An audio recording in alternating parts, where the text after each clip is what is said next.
And we start with Sefer Shmiras Haloshon. And today's topic is father's pain.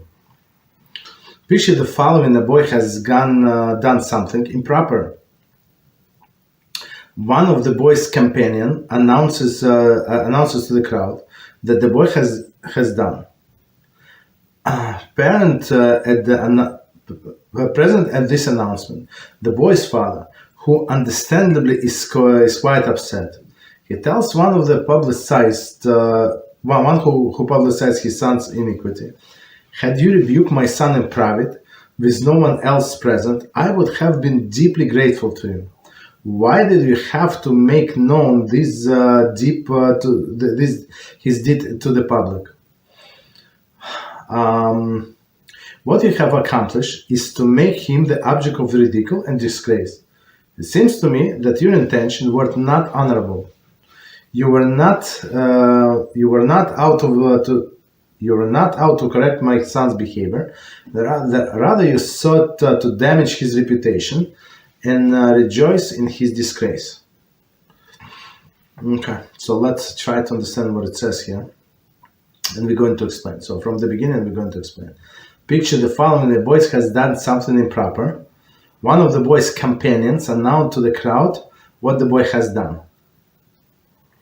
The present and the announcement is the boy's father, who understandably is quite upset. He tells the one who publicized the son's iniquity. So son, little boy, whatever boy, I don't know how old was he did something. And the boy that was with him, he announced to everybody what happened. Of course, father got upset. Why? He tells the one who publicized his son's iniquity, "Have you rebuked my son in private? With no one else present, I would be grateful to you." So the father does not deny that whatever son did was wrong, right? That's obvious. The problem is the disgrace that came out from this announcement, right? So if you would want to help this my son, this person, so you would talk to him privately. That's the message, right? And one of the conditions, as we learned before, to allow us to speak some negative information, which is not not considered to be Lashon Hara, if it's for constructive purpose, is that we don't have anything against that person personally, right? It's not like he's my enemy and I'm just taking revenge, right? Right. So, but in this case, like meaning what, that I'm trying to help that person, or I'm trying to warn others. So, what father is saying, that if you would care about my son, you would rebuke him privately. So, if you try to help him, that's how you help people, and rebuke them privately, not to embarrass them publicly. Why do they have to make him known his deeds to the public?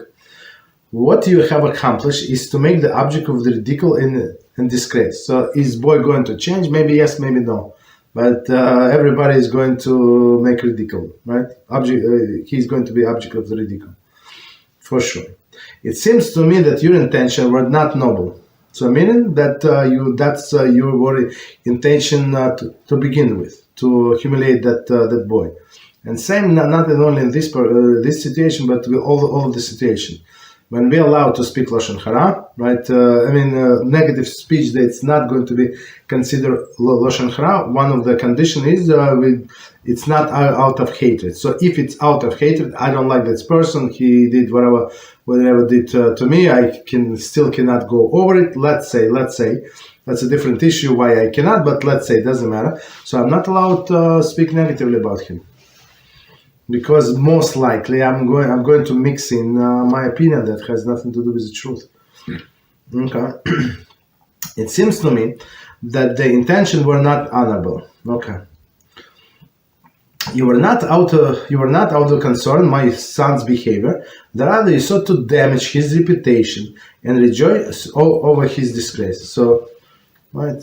So it's not like you are trying to do something positive to correct my son's reputation, but rather just to disgrace him, which is makes the same statement is exactly Loshon Hara. Continue. Such is the way of Hashem, concerned for Jewish people, of whom it is written, you are children to Hashem your God. Dvarim 14:1.